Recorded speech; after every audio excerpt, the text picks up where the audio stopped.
Olá, turma. Professor Vinícius Leão. Vamos lá para a nossa aula sobre o primeiro reinado do Brasil, tá? Iniciando aí a monarquia. Vai durar poucos anos, de 1822 a 1831.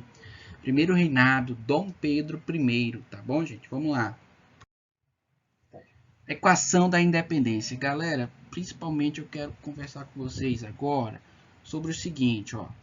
Primeiramente, o que nós vamos ter no Brasil nessa época? O interesse da elite em tornar o Brasil que economicamente autônomo, favorecendo a essa própria classe, tá bom? Nós vamos ter também aqui, ó, 2, ambições absolutistas de Pedro. Dom Pedro vai ser um imperador absolutista, ele vai querer governar com mão de ferro o Brasil, tá bom?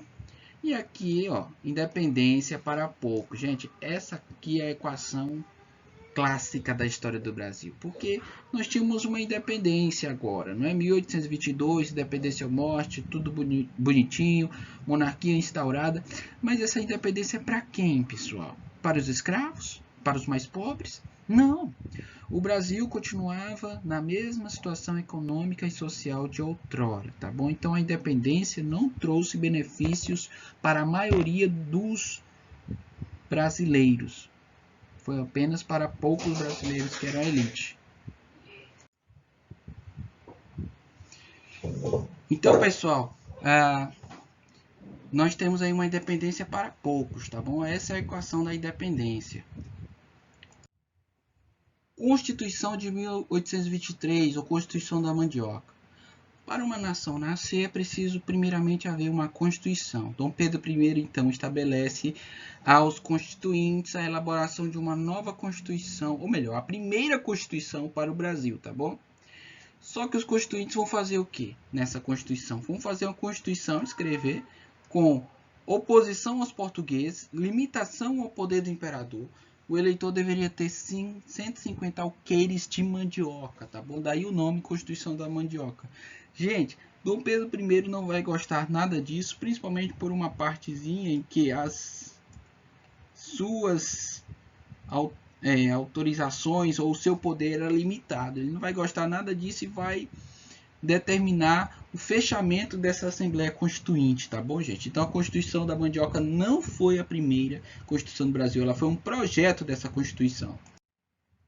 A primeira Constituição ela nasceu de forma outorgada, daí o absolutismo de Dom Pedro, né?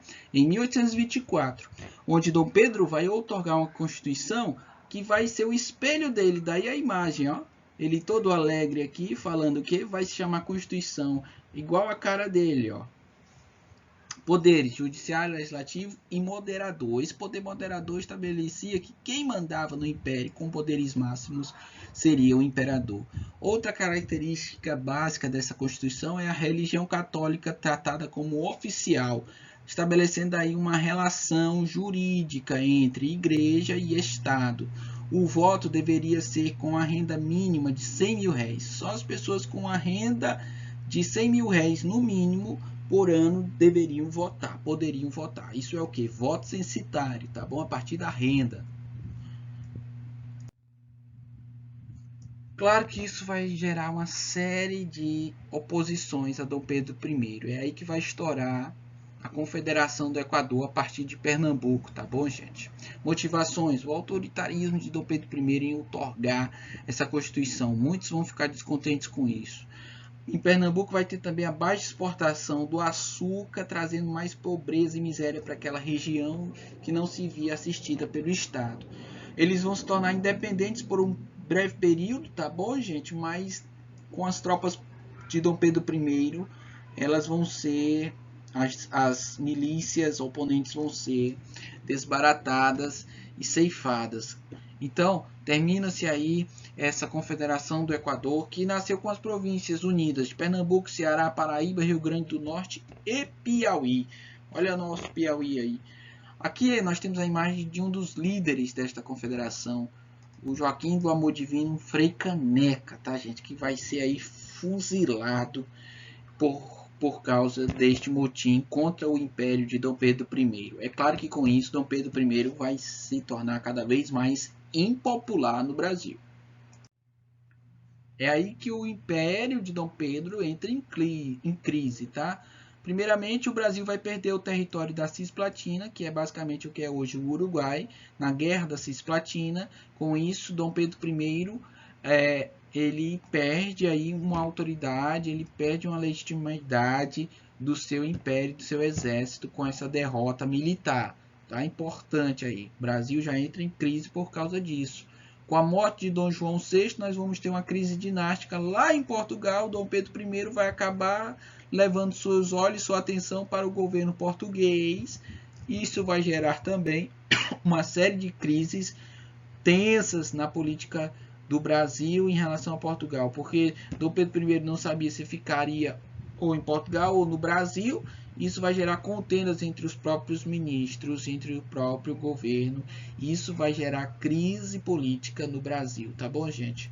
E essa crise foi representada de forma única na Noite das Garrafadas, em que Dom Pedro I, sendo apoiado por portugueses, ele vai ter a motivação para as batalhas entre portugueses e brasileiros no Rio de Janeiro, na chamada Noite das Garrafadas, levando aí o cenário de crise social, guerras entre portugueses e brasileiros. Dom Pedro I, que antes apoiava os brasileiros, agora está apoiando os portugueses. Isso vai gerar uma contenda tão grande que o Dom Pedro I vai acabar abdicando do governo no dia 7 de abril de 1831, voltando para onde? Portugal. Lá ele vai reinar. Então ele abdica do trono aqui no Brasil para ser rei, imperador lá em Portugal. E aqui ele deixa um menininho de 5 anos, que vai ser o Dom Pedro II, seu filho, tá bom, gente? Bom, a aula de hoje é só isso aí, tá bom? Percebam que Dom Pedro I foi um mau administrador, não conseguiu gerenciar as crises do Império, e o Império de Dom Pedro I durou alguns anos aí do Brasil, marcado por crises econômicas, políticas, sociais, tá certo, pessoal? Então era isso, bons estudos e até a próxima aula.